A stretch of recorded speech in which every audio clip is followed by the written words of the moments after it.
2006, on s'est dit il va y avoir des éoliennes flottantes et y avoir des dispositifs d'énergie marine renouvelable qui vont devoir se tester. Il faut qu'on mette en mer un site qui va contribuer à tester les premiers vols de ces engins-là, dont les éoliennes flottantes. C'est un projet de 50 millions d'euros quand même. Éoliennes flottantes plus le site d'essai lui-même. Vous n'en verrez pas d'autres en France. Hein. Et il n'y en a pas beaucoup dans le monde. Il y en a combien? Je ne sais plus parce que là ça va vite, mais quand on a monté en 2018, il y en avait 3 ou 4. Ça vous paraît tout petit, ça fait 40 mètres sur 40 mètres la base. Ah quand même. Il n'y en a qu'une comme ça. Vous voyez, on est au large du Croisic. Là. Dans cette direction, c'est le Croisic. C'est une petite ville de 5000 habitants. Cette éolienne là, elle produit en gros l'électricité dont a besoin la ville du Croisic. C'est un petit machin ça. Parce que celle-là, c'est le vent, la houle et... Celle-là, c'est le vent. Vous voyez, regardez, c'est une éolienne. Comme ce que vous pouvez voir à terre, mais on l'a amenée en mer. Voilà, on l'a amenée en mer parce que les vents sont plus réguliers, les vents sont plus forts. Et donc ce qu'on appelle le facteur de charge est beaucoup plus élevé en mer qu'à terre. Et puis surtout, on l'éloigne de la pollution visuelle. Facteur de charge, ça veut dire que ça tourne pendant. Que parfois on peut. Ça produit plus qu'une éolienne terrestre. Ça produit plus qu'une éolienne terrestre. C'est plus éloigné des conflits avec les usagers, avec les habitants, etc. Et puis surtout, ce qui est important, c'est que si on veut baisser les coûts, il faut absolument monter en puissance sur les turbines. Et on ne peut monter en puissance, ça je ne l'ai pas dit, on ne peut monter en puissance sur les turbines qu'en mer. Là on va mettre des turbines qui vont aller jusqu'à 20, peut-être plus, 20 MW par turbine, par éolienne donc, alors qu'à terre c'est 2, 3, 4 MW. Et on nous dit, ce genre d'installation, vous comprenez, il n'y a pas toujours du vent, alors ça donne moins qu'une centrale nucléaire qui elle fonctionne sans arrêt. Alors aujourd'hui ce n'est plus vrai. Parce que comme le parc a vieilli, il y a donc des temps d'arrêt de plus en plus longs et de plus en plus fréquents sur un nombre de plus en plus grand de centrales. À l'heure à laquelle on parle, la capacité de ces machines, c'est-à-dire le temps, ce qu'elles vont produire, est équivalent avec le nucléaire, c'est-à-dire 60%. Ils appellent ça comment, vous m'avez dit? Le facteur de charge. Le facteur de charge, voilà. Donc on est au même niveau. Je reviens au deuxième argument de pourquoi il faut absolument et d'arrache-pied installer le plus possible d'éoliennes en mer comme ça, offshore, flottantes. C'est que, comme on me l'a rappelé il y a un instant, en toute hypothèse, dans le scénario qui comporte, de RTE qui comporte le plus d'énergie nucléaire, ou à nouveau, que suivant les vœux de M. Macron, on se mettrait à construire toutes sortes de soi-disant petites centrales, etc., etc. De toute façon, il resterait encore 50% d'électricité à produire, qui serait nécessaire. Et il faudra la prendre ailleurs. Comme ce n'est pas dans le thermique, c'est forcément là-dedans. Donc, reprenons le raisonnement par l'autre bout.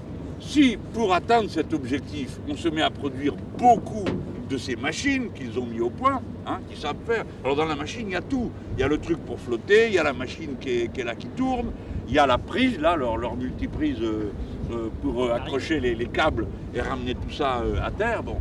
Donc si on démarre une industrie vraiment forte, puissante pour le faire, pourquoi pas tout faire comme ça? C'est-à-dire en produire le plus possible. Alors ça, il faut voir tout ce que ça fait. D'abord, il faut fabriquer tout ça. Ensuite, il faut les installer. Ensuite, il faut les entretenir. Il faut aller et venir. Et ça veut dire des bateaux de service à construire, du personnel à former pour faire ce travail-là. Ça sera un monde nouveau avec des activités nouvelles, comme on en a vu à intervalles réguliers apparaître dans l'histoire de l'industrie dans notre pays. Et comme on est une nation technicienne, on sait faire ces choses-là, on sait les organiser, on a des bons planificateurs. Ce n'est qu'une décision politique. Tout est dans la politique à cette heure. C'est pas eux, ils savent faire. C'était important pour nous de venir ici pour le montrer, y compris à vous, puisque vous suivez les débats et vous entendez dire et argumenter. Donc il faut la preuve, la voilà. C'est pas un rêve ce dont je vous parle en disant on peut installer ça. Pour moi, ça c'est une des solutions majeures que nous avons dans notre musette pour pouvoir se passer du nucléaire. Parce que le débat sur le nucléaire, il n'est pas idéologique, il est pratique. Moi, je suis contre l'industrie du nucléaire, la production du nucléaire, parce que c'est dangereux. Et c'est uniquement pour ça, pas parce que j'aurais quelque chose contre le nucléaire. Et tout le personnel qui travaille aujourd'hui dans le nucléaire, c'est l'engagement qu'on a pris, tout le monde sera recyclé, personne ne restera en rade.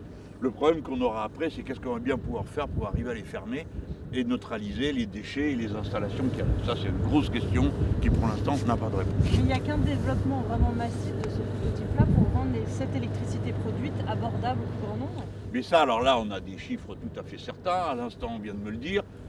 D'ici à 2030, on est certain que ce sera 30% moins cher que l'électricité nucléaire. On est certain, c'est pas une probabilité, on va espérer que non, c'est sûr. Donc c'est certain. Et c'est normal parce que quand une nouvelle technologie arrive dans l'histoire des activités humaines, elle produit des rendements supérieurs et c'est pour ça qu'elle s'étend à la précédente. Et ça va aussi avec le prix. Le prix, c'est un indicateur. Hein. Moi, je ne dis pas que le prix n'a pas d'importance. Ce qui n'a pas d'importance, c'est le financement. Parce que l'argent, on le trouve. Mais après, le prix que ça coûte pour le faire fonctionner, le prix égal du travail fait quelque part. Hein. L'un des problèmes qu'on a après, c'est comment on recycle tout ce bazar. Parce qu'un machin qui fait 240 mètres de circonférence, c'est quand même impressionnant. Eh bien, c'est pareil. La technique est en train de s'améliorer. Et on est en passe maintenant d'avoir des matériaux qu'on va pouvoir recycler. Parce que là, comme ils sont, on ne les recycle pas. Hein. Mais ça vient, quoi. Donc, si on démarre, on aura des progrès dans tous les domaines qui se feront aussitôt après. De même, vous verrez, même pour celles qui sont ancrées en mer. Je n'ai pas dit que j'étais le plus partisan de ça, mais je comprends qu'il faut qu'on gère les conflits d'usage. C'est clair. Mais c'est des conflits, comme dans l'histoire de l'humanité, ça n'a jamais cessé, les conflits d'usage. Hein. Les sédentaires et les nomades, ceux qui avaient des troupeaux et ceux qui avaient des plantations. Donc c'est pas la première fois dans l'histoire de l'humanité qu'on aura des problèmes de conflits d'usage. On les règle, et c'est plus facile, j'aime mieux vous le dire, à régler des conflits d'usage entre pêcheurs. Alors il y a les militaires, appelés Bastien aussi, et tout ça. Tout le monde utilise la surface de la mer, ou sa profondeur. Mais c'est beaucoup plus facile à régler que sédentaire et nomade, hein, beaucoup plus facile. Et si vous voulez, Madame Le Pen, si tout ce qu'elle trouve intelligent à faire, c'est de sortir de ses gels pour aller dire du mal des éoliennes, franchement, autant qu'elle reste chez elle, parce que c'est pas le sujet de dire du mal, c'est comment on va régler. S'il y a un problème, pourquoi ça s'est mal passé là-bas et ça se passe bien ici, hein? Pourquoi ça coûte là-bas plus cher que ça va coûter ici? Ça, c'est du sérieux.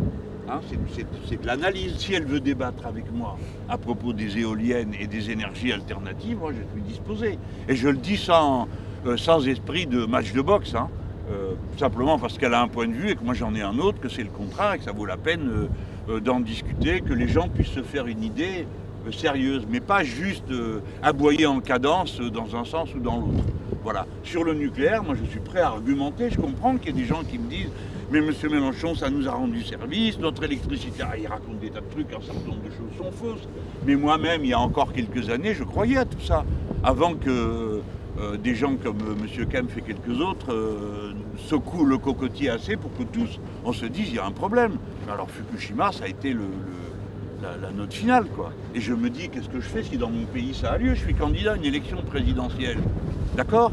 Imaginez-vous qu'il y a un accident. Qui c'est qui va devoir s'en occuper? Forcément les autorités de l'État. La France est fragile avec cette histoire-là. Donc moi j'en ai marre qu'on ne parle que de coûts et de prix de revient immédiat là, sur même pas 10 ans, puisqu'on vient de vous faire la démonstration que dans 10 ans l'éolien coûtera moins cher. Donc on va prendre des risques pareils, on va encore les multiplier, réinstaller d'autres centrales, alors qu'on sait tous qu'on est dans une impasse. Non, il faut que les gens puissent discuter de ça. C'est autrement plus sérieux que de savoir ce qu'ils pensent de la viande halal.